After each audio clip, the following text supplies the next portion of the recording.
By hearing the narration of Dhruva Mahārāja, a person can fulfill desires for wealth, reputation, and increased duration of life.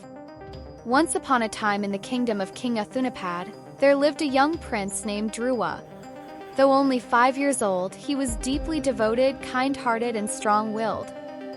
He was the son of King Uttanapada. One day, Dhruva saw his younger brother, Uttama, sitting on their father's lap in the royal court.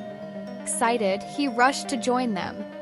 But his stepmother, Suruchi, filled with jealousy, harshly rebuked Dhruva, saying, "Only my son can sit on the king's lap.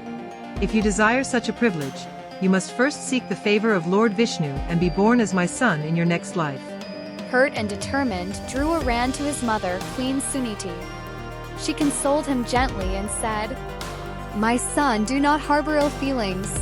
If you truly wish for a greater destiny, surrender to Lord Vishnu, for he alone can fulfill all desires." Dhruva was born during Satya Yuga time, the age of truth, when people were very pious, truthful. The holy forests were peaceful and safe. Now in Kali Yuga time that we live in, the Srimad Bhagavatam recommends us to just chant Hare Krishna Krishna Krishna Hare Hare, Hare Rama Rama Rama Hare Hare.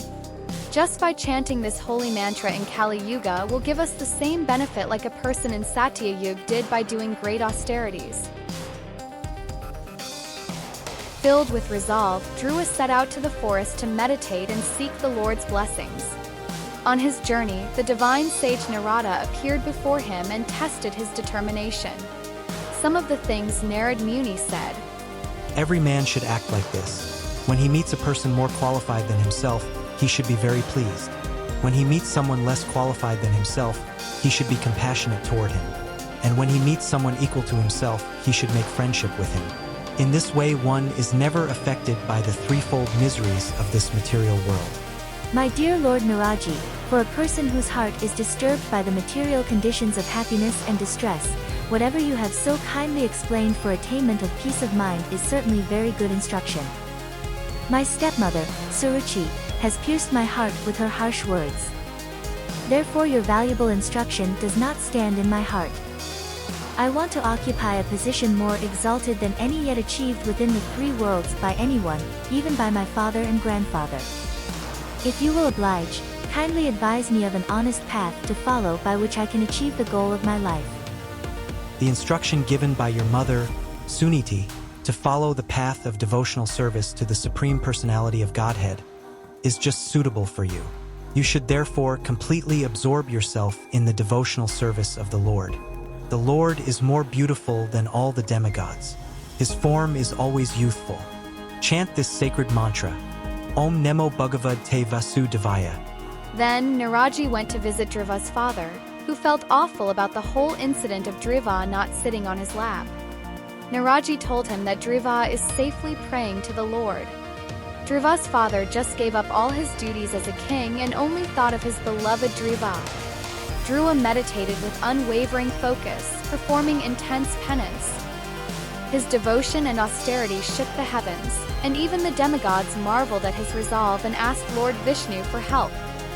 Lord Vishnu appeared before Dhruva, radiating divine light and love. The form of the Lord, which was brilliant like lightning and in which Dhruva Mahārāja, in his mature yogic process, was fully absorbed in meditation, all of a sudden disappeared. Thus Dhruva was perturbed and his meditation broke. But as soon as he opened his eyes, he saw the Supreme Personality of Godhead personally present, just as he had been seeing the Lord in his heart. When Dhruva Mahārāja saw his Lord just in front of him, he offered him obeisances and respect. He fell flat before him like a rod and became absorbed in love of Godhead. Dhruva Mahārāja, in ecstasy, looked upon the Lord as if he were drinking the Lord with his eyes, kissing the lotus feet of the Lord with his mouth, and embracing the Lord with his arms. Although Dhruva Mahārāja was a small boy, he wanted to offer prayers to the Supreme Personality of Godhead in suitable language. But because he was inexperienced, he could not adjust himself immediately. The Supreme Personality of Godhead, being situated in everyone's heart, could understand Dhruva Mahārāja's awkward position. Out of his causeless mercy, he touched his conch shell to the forehead of Dhruva Mahārāja, who stood before him with folded hands. Here are just some of the things Dhruva said. My lord, you are the Supreme One, but by your different energies you appear differently in the spiritual and material worlds. You create the total energy of the material world by your external potency, and after creation you enter within the material world as the Supersoul. Persons who worship you simply for the sense gratification of this bag of skin are certainly influenced by your illusory energy. In spite of having you, who are like a desire tree and are the cause of liberation from birth and death, foolish persons, such as me, desire benedictions from you for sense gratification. My Lord, O Supreme Lord, you are the supreme personified form of all benediction. Therefore, for one who abides in your devotional service with no other desire, worshipping your lotus feet is better than becoming king and lording it over a kingdom. That is the benediction of worshipping your lotus feet. To ignorant devotees like me, you are the causelessly merciful maintainer, just like a cow, who takes care of the newly born calf by supplying milk and giving it protection from attack. My dear Dhruva, son of the king, you have executed pious vows, and I also know the desire within your heart. Although your desire is very ambitious and very difficult to fulfill, I shall favor you with its fulfillment. All good fortune unto you. My dear Dhruva, I shall award you the glowing planet known as the Pole Star, which will continue to exist even after the dissolution at the end of the millennium. No one has ever ruled this planet, which is surrounded by all the solar systems, planets, and stars. After your father goes to the forest and awards you the rule of his kingdom, you will rule continuously the entire world for 36,000 years, and all your senses will continue to be as strong as they are now. You will never become old. Sometime in the future your brother, Adama, will go hunting in the forest, and while absorbed in hunting, he will be killed. Your stepmother, Surchi, being maddened upon the death of her son, will go to search him out in the forest, but she will be devoured by a forest fire. I am the heart of all sacrifices. You will be able to perform many great sacrifices and also give great charities. In this way you will be able to enjoy the blessings of material happiness in this life, and at the time of your leaving this world, you will be able to remember me. My dear Dhruva, after your material life in this body, you will go to my planet, which is always offered obeisances by the residents of all other planetary systems. It is situated above the planets of the 7 rishis, and having gone there you will never have to come back again to this material world. After being worshipped and honored by the boy Dhruva Mahārāja, and after offering him his abode, Lord Vishnu on the back of Garuda returned to his abode as Dhruva Mahārāja looked on. Alas, just look at me. I am so unfortunate. I approach the lotus feet of the Supreme Personality of Godhead, who can immediately cut the chain of the repetition of birth and death, but still, out of my foolishness, I prayed for things which are perishable. Dhruva's father had been very anxious to see his son Dhruva, and therefore with great love and affection he went forward to embrace his long-lost boy. With tears in his eyes, the king embraced him with both arms. But Dhruva Mahārāja was not the same as before. He was completely sanctified by spiritual advancement due to having been touched by the lotus feet of the Supreme Personality of Godhead. Dhruva Mahārāja thereafter lived in his father's palace, which had walls bedecked with highly valuable jewels. His affectionate father took particular care of him, and he dwelled in that house just as the demigods live in their palaces in the higher planetary systems.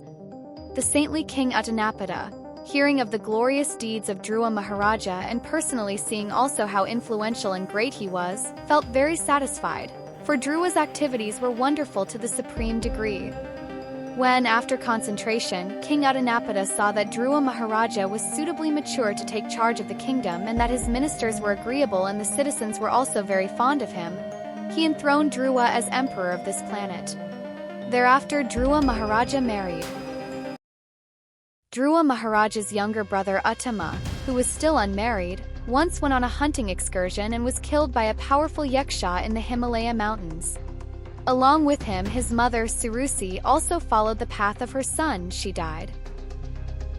When Dhruva Mahārāja heard of the killing of his brother Uttama by the yakas in the Himalaya mountains, being overwhelmed with lamentation and anger, He got on his chariot and went out for victory over the city of the Yaksas Alakapuri. Dhruvas had a fierce battle with the Yakshas. The heavens trembled as Dhruva, with his divine weapons, defeated countless Yakshas. Seeing this, Dhruva's grandfather, the wise Manu, appeared to counsel him. Manu reminded Dhruva that anger, even in the name of justice, can lead to great harm. Forgiveness is the true strength of a devotee, Manu advised. Dhruva ceased the battle. Dhruva Mahārāja's anger subsided. When Kuvera, the most blessed master of the treasury, learned this news, he appeared before Dhruva. He spoke to Dhruva Mahārāja, who stood before him with folded hands. My dear Dhruva Mahārāja, son of Mahārāja Adanapada, we have heard that you are constantly engaged in transcendental loving service to the Supreme Personality of Godhead, who is known for his lotus navel. You are therefore worthy to take all benedictions from us. Please, therefore, ask without hesitation whatever benediction you want from me. I want unflinching faith in and remembrance of the Supreme Personality of Godhead, for thus a person can cross over the ocean of nescience very easily, although it is very difficult for others to cross. Dhruva Mahārāja performed many great ceremonial sacrifices in order to please the enjoyer of all sacrifices, the Supreme Personality of Godhead. Prescribed ceremonial sacrifices are especially meant to please Lord Vishnu, who is the objective of all such sacrifices and who awards the resultant benedictions. Dhruva Mahārāja rendered devotional service unto the Supreme, the reservoir of everything, with unrelenting force. While carrying out his devotional service to the Lord, he could see that everything is situated in him only and that he is situated in all living entities. The Lord is called Achyuta because he never fails in his prime duty to give protection to his devotees. Dhruva Mahārāja was endowed with all godly qualities. He was very respectful to the devotees of the Supreme Lord and very kind to the poor and innocent, and he protected religious principles. With all these qualifications, he was considered to be the direct father of all the citizens. Dhruva Mahārāja ruled over this planet for 36,000 years. He diminished the reactions of pious activities by enjoyment, and by practicing austerities he diminished inauspicious reactions. Thereafter, he handed over the charge of the royal throne to his son.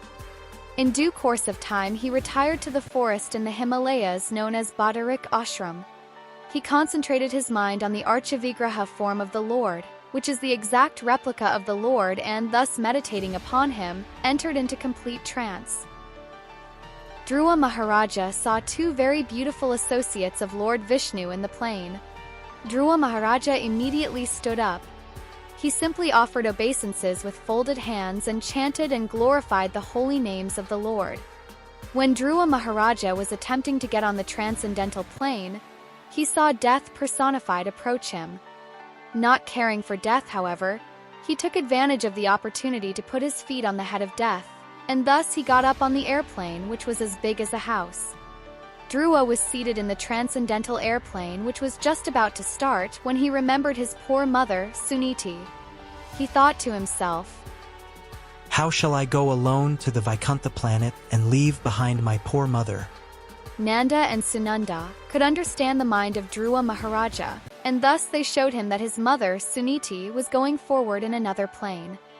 While Dhruva Mahārāja was passing through space, he gradually saw all the planets of the solar system, and on the path he saw all the demigods in their airplanes showering flowers upon him like rain. Dhruva Mahārāja thus surpassed the 7 planetary systems of the great sages. Beyond that region, he achieved the transcendental situation of permanent life in the planet where Lord Vishnu lives. The self-effulgent Vaikuntha planets, by whose illumination alone all the illuminating planets within this material world give off reflected light, cannot be reached by those who are not merciful to other living entities. Only persons who constantly engage in welfare activities for other living entities can reach the Vaikuntha planets.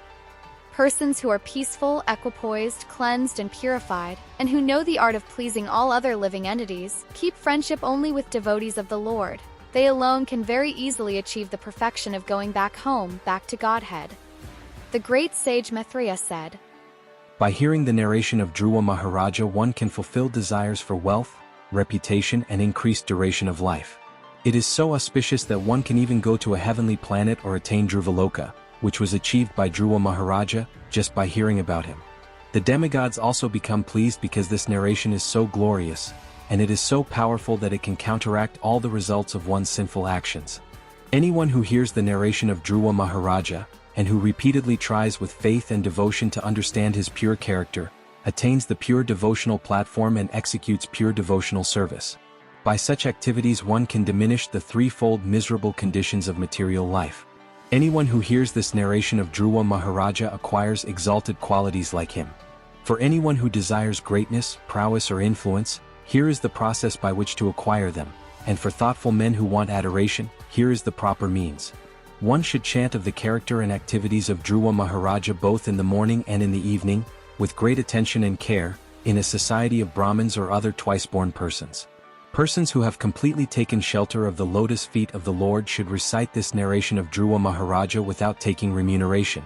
Specifically, recitation is recommended on the full moon or dark moon day, on the day after Ekadasi, on the appearance of the Shravan star, at the end of a particular Tithi, or the occasion of Vyadapada, at the end of the month or on Sunday. Such recitation should of course be performed before a favorable audience. When recitation is performed this way without professional motive, the reciter and audience become perfect. The narration of Dhruva Mahārāja is sublime knowledge for the attainment of immortality. Please stay tuned for more Srimad Bhagavatam stories 100% true and accurate. Please don't forget to subscribe to this good luck channel. Lord Krishna and Radharani bless you. Hare Krishna.